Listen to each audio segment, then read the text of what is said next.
जय जय रघुवीर समर्थ, जय जय शनिदेव समर्थ. आजचा श्लोक आहे, दिनाचा दयाळू मनाचा मवाळू, स्नेहाळू कृपाळू जनी दास पाळू, तया अंतरी क्रोध संताप कैसा, जगी रण्य तो दास सर्वोत्तमाचा. दिनाचा दयाळू, जो दीनांवर दया करतो. दीन म्हणजे आपल्या कल्पनेप्रमाणे दुःखी कष्टी पापी रोगी ह्या सगळ्यांना दीन म्हटलं पाहिजे. कारण मानसिक दीनता, शारीरिक दीनता, आर्थिक दीनता, वैचारिक दीनता ही माणसं अधपताकडे घेऊन जाते. प्रत्येक गोष्टीची एक गरज आहे माणसाला, आणि त्या गरजा पुऱ्या करणं माणसाला भागच पडतं. त्याच्या पलीकडे जाणारा माणूस विरळा, आणि म्हणून तो त्याच्या पलीकडे जो जातो त्याच्या आपण पाया पडतो, म्हणतो की नाही हा निराळा बरं का. साधारणतः माणूस या सगळ्या गोष्टींमध्ये अडकूनच पडतो. त्या गोष्टी पूर्ण करण्याचा प्रयत्न करतो, धडपडून प्रयत्न करतो, आणि त्या प्रयत्नामध्येच तो त्याचा गुलाम बनतो. तो गुलाम बनतो म्हणून त्याला टाकायचं नाही, कारण त्याला जर टाकलं तर तो कधी सुधारणार नाही. सामान्य माणूस हा सामान्य माणसारखाच वागणार.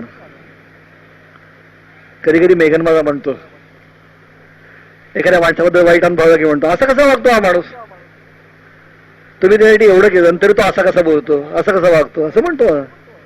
त्यावेळी मी सांगतो, अरे बाबा तो माणसासारखं वागला. याच्याविषयी निराळ वागणं हे मोठेपणच आहे, हे निराळ आहे, हे दैवी आहे, वैशिष्ट्यपूर्ण आहे. याच्याविषयी निराळ वागणं, कृतज्ञ असणं माणसाचा स्वभाव आहे. केलेलं विसरणं माणसाचा स्वभाव आहे. आपल्या स्वार्थावरती उभं राहणं माणसाचा स्वभाव आहे. आपल्या फायद्याचा विचार करणं माणसाचा स्वभाव आहे. हे वैशिष्ट्यपूर्ण किंवा निराळ काही नाहीये, हा सर्वसाधारण माणसाचा स्वभाव आहे. याच्याविषयी निराळ वागणं हे वैशिष्ट्यपूर्ण आहे. आणि म्हणून तसं कोणी वागलं म्हणून आपण त्याच्याबद्दल राग धरू शकतो? नाही धरू शकत. अनेक ठिकाणी आपण पाहतो की मुलं आई वडिलांना नाही विचारत. साधारणतः असंच फारसं पाहतो की मुलं आई वडिलांना नाही विचारत. आता विचारत नाही म्हणजे त्यांची कल्पना निराळी असते आणि मुलांची कल्पना निराळी असते. विचारत नाही याचा अर्थ कित्येक वेळा असा असतो ना की ते त्यांच्या पद्धतीने विचारत असतात, पण ते तेवढं पुरेसं नसतं. आई वडिलांना पुरेसं असतं म्हणजे त्यांच्या भावना निराळ्या असतात. घरातली वृद्ध माणसं असतात, त्यांच्या अनुभवातनं त्यांची काही मतं तयार झालेली असतात, किंवा त्यांच्यावरचे जे संस्कार असतात त्या संस्काराप्रमाणे ते पुढच्यांनी वागावं असं अपेक्षा करतात, आणि त्या पद्धतीने पुढची माणसं वागली नाहीत की त्यांना असं वाटतं की आपल्याला विचारत नाही. 10-20 वर्षानंतर जगण्याची पद्धती, शैली बदलत जाते, आणि यावेळेस आपण जनरेशन गॅप असं म्हणतो. शैली बदलत जाते, आणि शैली बदलली की माणसाला असं वाटतं बघा मला विचारत नाही, असं होतं. पण मी उदाहरण कशासाठी देतोय की अनेक वेळा आपण असं बघतो की अनेक ठिकाणी आपण बघतो की मुलांचा आई वडील नाही पटत, म्हणून काही बाब मुलांचं करायचं बंद करतात, म्हणून काही वडील मुलांच्याकडे दुर्लक्ष करतात, त्यांचं करण्याचं बंद करतात. लहान असताना असा विचार करतात का की काय सांगा उद्या ऐकेल की नाही, नकोच करायला, नाही विचार करत. त्याला कारण आई वडील मुलाचं करण्यासाठीच असतात. आई वडील मुलाचं करण्यासाठीच असतात. सद्गुरू हे शिष्याची काळजी घेण्यासाठीच असतात. तसं परमेश्वर, प्रभू रामचंद्र हे दिनांची काळजी घेण्यासाठीच आहेत. माणसाने माणसासारखं वागायचं, परमेश्वर परमेश्वराप्रमाणेच वागतो. मुलं कशी वागली तर आई वडील प्रेमच करतात. ह्याचबरोबर याचा दुसरा एक असा अर्थ आहे, दुसरा एक अर्थ असा आहे की जो खोलातला आणि वैशिष्ट्यपूर्ण आहे. दिनाचा दयाळू म्हणजे दीन कोण? तर दीन म्हणजे ज्याला हे कळलं की हे जीवन आसार आहे, ज्याला हे कळलं की हे जीवन आसार आहे. अहो, रस्त्यावरचा गरीब भिकारी जरी असला ना तर त्याला पण स्वतःचा अहंकार असतो, त्याला पण स्वतःचा अहंकार असतो. तुम्ही त्याला जरा छेडायचा प्रयत्न करा, तो ताडकन तुम्हाला उत्तर द्यायला कमी करणार नाही. भिकाऱ्याला सुद्धा अहंकार असतो, दरिद्र माणसाचा अहंकार असतो, श्रीमंताचा असतो असं नाही. अहंकार हा प्रत्येक माणसामध्ये असतो, प्रत्येक व्यक्तीत असतो. त्याचं स्वतःबद्दलचं एक वैशिष्ट्यपूर्ण मत असतं. जसं श्रीमंताचं मत असतं की मी कोट्याधीश आहे, तसं भिकाऱ्याचं मत असतं की मी सारासुद्धा भिकारी नाही. त्याचं पण काहीतरी वैशिष्ट्य असतं की मी असा भिकारी आहे, तसा भिकारी आहे, माझा पण आहे स्वाभिमान, असं तो सांगतो. तर परिस्थिती अशी आहे की प्रत्येकाला स्वतःचा अहंकार असतो आणि त्या अहंकारावर तो माणूस उभा असतो. त्याला हे कळतच नाही की हे सगळं खोटं आहे. हे सगळं खोटं आहे, अहंकार वगैरे सगळं खोटं आहे. परमेश्वराने नाटक निर्माण केलं आणि त्या नाटकामध्ये प्रत्येकाला एक रोल दिलाय. त्या रोल प्रमाणे तो वागतोय. रोल संपला की ताबडतोब एक्झिट. हे कळतच नाही माणसाला, हे कळतच नाही. आणि हे जेव्हा कळतं ना तेव्हा माणसाला कळतं की सगळं आसार आहे. तो विश्वामित्र होता, तो विश्वामित्र वशिष्ठांच्या आश्रमात गेला. सैन्य घेऊन चालला होता, अख्यात योद्धा होता, महापराक्रमी होता तो विश्वामित्र राजा विश्वामित्र महापराक्रमी होता, राजा होता, तो सम्राट होता. आणि तो निर्णय देश जिंकत फिरत होता, प्रदेश जिंकत फिरत होता. आणि फिरता फिरता तो वशिष्ठांच्या आश्रमाच्या इथे बाजून चालला होता. आणि वशिष्ठांना भेटायला म्हणून आला आणि म्हणाला की दर्शनाला आलोय. ते म्हणाले मग आलात तर मग तुम्ही सगळेजण प्रसाद घेऊन जा, जेवून जा. तो म्हणाला माझ्याकडे हजारोचं सैन्य आहे, म्हणाला एवढ्याला तुम्ही थोडं जेवायला करणार, तुमचा आश्रम आहे, कसं जमणार. काही काळजी करू नका म्हणे, काही काळजी करू नका, सगळी व्यवस्था होईल. जा. विश्वामित्रांनी सगळे तिथं सैन्याचा कॅम्प डेरा टाकला तिथं. आणि डेरा टाकला आणि जेव्हा परत येऊन बघतो, सगळ्या सैनिकांना सांगितलं तयार व्हायचं सगळं जेवायला. तर परत येऊन बघतो तर सगळ्यांचं अन्न तयार, बसायची व्यवस्था तयार, जेवायला बसा म्हणाले. तो आश्चर्यचकित जावा म्हणा, हा दरिद्री साधू साधा आश्रम चालवणारा आणि हजारो सैनिकांना जेवायला घालतो, हा काय प्रकार आहे. तो म्हणाला की जेवण झालं, सगळं झालं, म्हणाला की हे सगळं तुम्ही कसं करू शकता. हे सरळ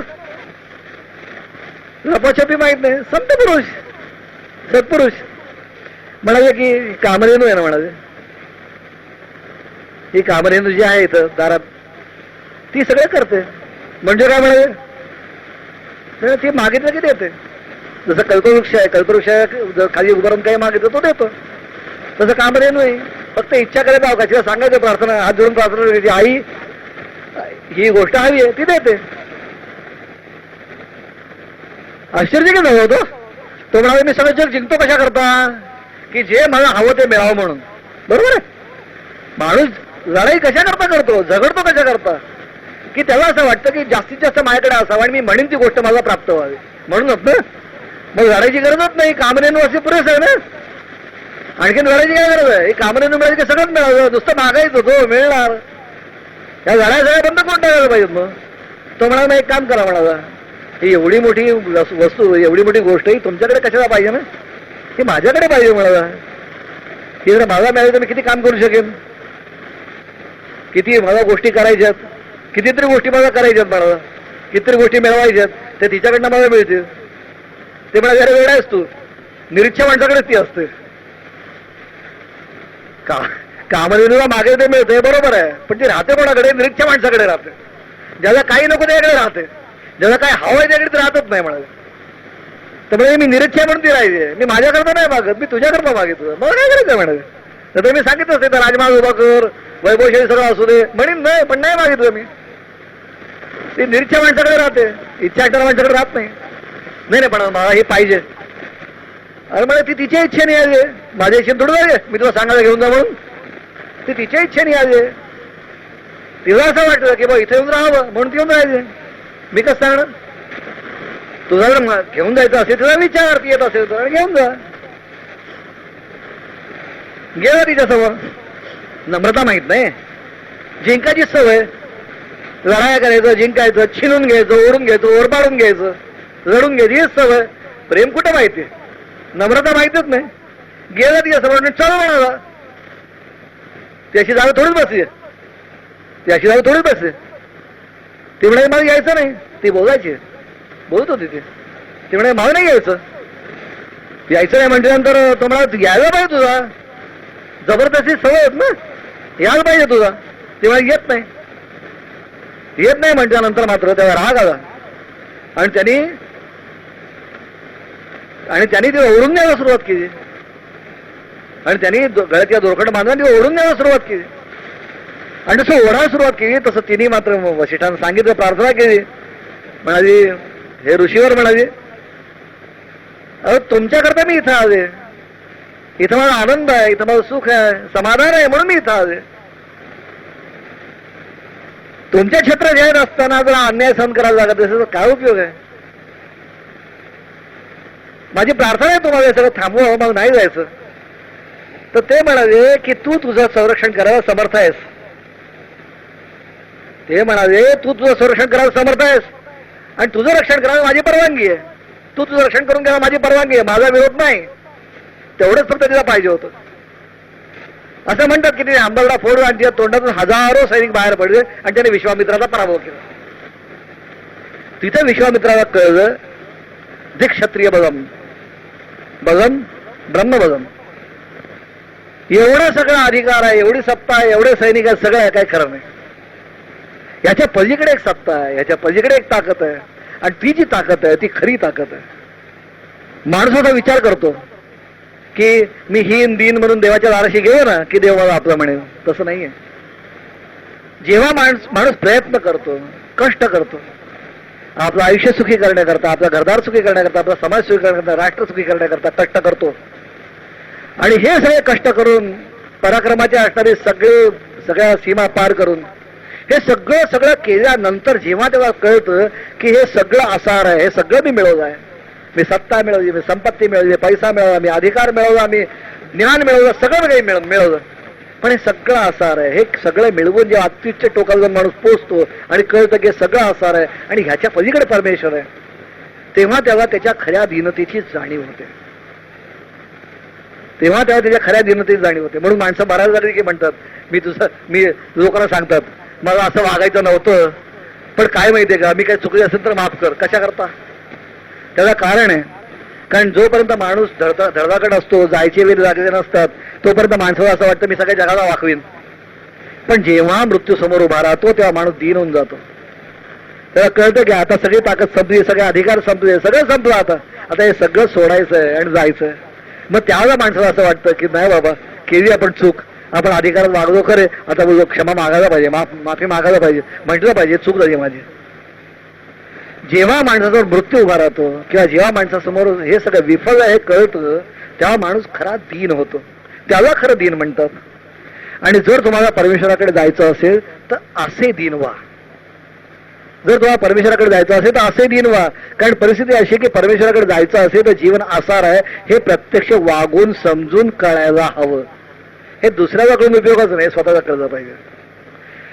कारण का समजा नुसतं पुस्तक वाचून तुम्ही अनुभव घेतात की नाही जग आसार आहे बरं का, चुकून देवाचं नामस्मरण करायला म्हणून बाहेर पडावं म्हणा नाही, जग खोटं आहे, जाऊ आपण निघून कुठेतरी आश्रमात जा, 8-15 दिवस राहिले की असं वाटेल की नाही जग थोडंसं सार असावं बहुतेक. हरलेली जे माणसं असतात त्यांच्याकरता परमेश्वर नाहीये.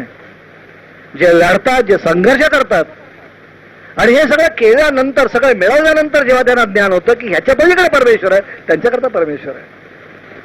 भ्यायचं, घाबरायचं, हे जग आसार आहे आणि हा जग आसार आहे म्हणायचं ह्याचा अर्थ नाही. हे जिंकायचं आणि मग आसार आहे समजून घ्यायचं. हे जिंकायचं आणि मग आसार आहे समजून घ्यायचं. त्याग करायचा असेल तर अगोदर मिळवावं लागतं. त्याग करायचा असेल तर अगोदर मिळवावं लागतं. ज्याने मिळवलं नाही तो त्याग काय करणार? त्याग करायचा असेल तर अगोदर मिळवावं लागतं. ज्याने मिळवलं नाही तो त्याग काय करणार? तेव्हा त्यागाचा आनंद हे पहिल्यांदा मिळवण्यामध्ये आहे. आणि म्हणून प्रथम माणसाने आपल्या आयुष्यात संघर्ष करायला शिकलं पाहिजे, लढायला शिकलं पाहिजे. जर तसं नसतं तर भगवान श्रीकृष्णांनी अर्जुनाला असं सांगितलं नसतं लढ म्हणून, तस्मात् उत्तिष्ठ कौंतेय युद्धाय कृत निश्चय म्हटलंच नसतं. तो अरे चांगलं आहे, तू पळून जाऊ त्यावर मी पण येतो असं म्हणालं असतं भगवंत. चांगली गोष्ट, मला आतापर्यंत कळलं होतं, तुला कळलं बरं झालं, लढायचं कशाला, बरोबर आहे. भगवंत म्हणायचं तुझ्यावर मी पळतो असं नाही म्हणायचं. ते म्हणायचं चुकीचं आहे, हे चुकीचं आहे. तुझा ज्या क्षणाला हे ज्ञान होईल की हे जग आसार आहे, तुझा ज्या क्षणाला ज्ञान होईल की हे जग आसार आहे आणि ह्याच्या पलीकडे मला मिळवायचं आणि म्हणून मी धनुष्य टाकतोय, ठीक आहे. पण समोर माणसं बसली आहेत, ती माझे नातेवाईक आहेत, म्हणून तुला जर आसार वाटत असेल, चूक आहे. तू समजून घे, अनुभव आणि मग बोल. तू समजून घे, अनुभव घे आणि मग बोल, हा दृष्टिकोन आहे. आणि म्हणून त्यांनी म्हटलं की दीनांचा नाथ, ज्यांनी अनुभव घेतला आणि जे मनापासून परमेश्वराला शरण गेले. कारण माणसाचं कसं असतं, कधी कधी लोकांना असं वाटतं की अध्यात्माचा मार्ग म्हणजे भोळसट लोकांचा मार्ग. माझं म्हणणं पटणार नाही कधी कोणाला, पण स्पष्ट सांगतोय. लोकांना असं वाटतं की अध्यात्म मार्ग म्हणजे भोळसट लोकांचा मार्ग. काय काय माणसं असं म्हणतात, मी ना अध्यात्माचा मार्गाचा माणूस आहे, मी इकडे तिकडे काही बघत नाही, असं झापडं वगैरे पुढे जातो, काही घडो जगात. हे भित्रेपणाचं लक्षण आहे, अध्यात्माचं लक्षण नाही आहे. काही माणसं असं म्हणतात, काय माहितीये का, मी नोकरीचा प्रयत्न केला, खूप प्रयत्न केला, काय मला जमलं नाही, मग मी असं केलं तसं केलं, काही जमलं नाही, मग मी विचार केला परमेश्वराला शरण जावं. हे भोळसेपण आहे, हा भित्रेपण आहे, ही हरलेली वृत्ती आहे. हरलेल्या वृत्तीकडनं परमेश्वराकडे जायचं नसतं. मला काही जमलं नाही म्हणून मी अध्यात्माचा मार्ग लागलो, म्हणून अध्यात्माचा मार्ग नाही आहे. अध्यात्माचा मार्ग हा ज्यांनी आपलं कर्तृत्व सिद्ध केलंय त्यांच्या करता आहे. आणि म्हणून तिथं आलं की असं वाटायला नको, चुकून नाही तर काय व्हायचं, एखादा माणूस काय काय आपण बघतो, हे आता आपण नाशिकला कुंभमेळा भरतो ना, त्याच्यामध्ये प्रत्येक आखाड्यामध्ये माणसं असतात, अनेक साधू संत ते गोळा होतात, अनेक साधू संत ते गोळा होतात, आणि त्या संतांच्या बरोबर हजारो माणसं असतात, हजारो साधू असतात. त्या साधूंची परिस्थिती अशी असते, त्या साधूंची परिस्थिती अशी असते की कित्येक वेळा तिकडे तुम्ही गेला चौकशी करायला सुरुवात केली, तुमच्या असं लक्षात येईल की कुठून तरी पळ झालाय, काहीतरी झालंय, कुठला मार्गच मिळाला नाही आयुष्यात काय करायला, म्हणून त्या आखाड्यात भरती झाला. असा आखाड्यात भरती होऊन माणसाला परमेश्वर नाही मिळायचा. आखाड्यात राहू शकेल, जे काय होतो सुखानेच जगेल, मान्य, परमेश्वर नाही मिळायचं. कारण परिस्थिती अशी आहे की त्या आखाड्यात तो गेला, समजा पुढे नोकरी नाही मिळाली, काही आर्थिक व्यवस्था नाही झाली, म्हणून तिकडे गेला. 2-4 वर्षांतर चुकून वाटणे शक्यता आहे की आपण अजून थोडा प्रयत्न केला असता तर झालं असतं, आपण अजून थोडा प्रयत्न केला झालं असतं, संपलं अध्यात्म, संपलं. हे पूर्णपणे कळतं केव्हा, किंवा जेव्हा माणूस स्वतः त्याचा अनुभव घेतो. आणि म्हणून ज्यांनी ज्यांनी अध्यात्मामध्ये फार मोठे टोक गाठले, ही सगळी माणसं जीवनाच्या सगळ्या अंगाने अनुभव घेऊन पुढे आलेली आहेत. भगवान श्रीकृष्ण, प्रभू रामचंद्र, ज्यांना मी मानतो, ह्या सगळ्यांनी त्याचे अनुभव घेतलेले आहेत. जे साधुसंत आपण पाहतो, हे साधुसंत त्यांनी लोकांची अवहेलना सहन केली, लोकांचे अपमान सहन केले, लोकांनी त्याचा त्रास सहन केला, संघर्ष केला. त्यांनी सुद्धा संघर्ष केला. संघर्ष नुसता बाहेरचा नसतो. संघर्ष तुम्हाला असं वाटेल मी असं म्हणतो की तलवार घ्या उभे आणि मारामारा करत राहत, तसं नाहीये.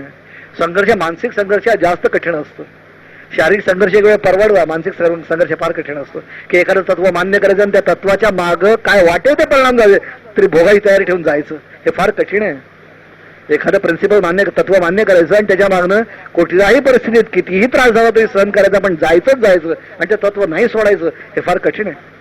आणि ती तत्व मान्य केली आणि त्या तत्वाप्रमाणे केले, आणि म्हणून तर साधू संत पूजनीय झाले.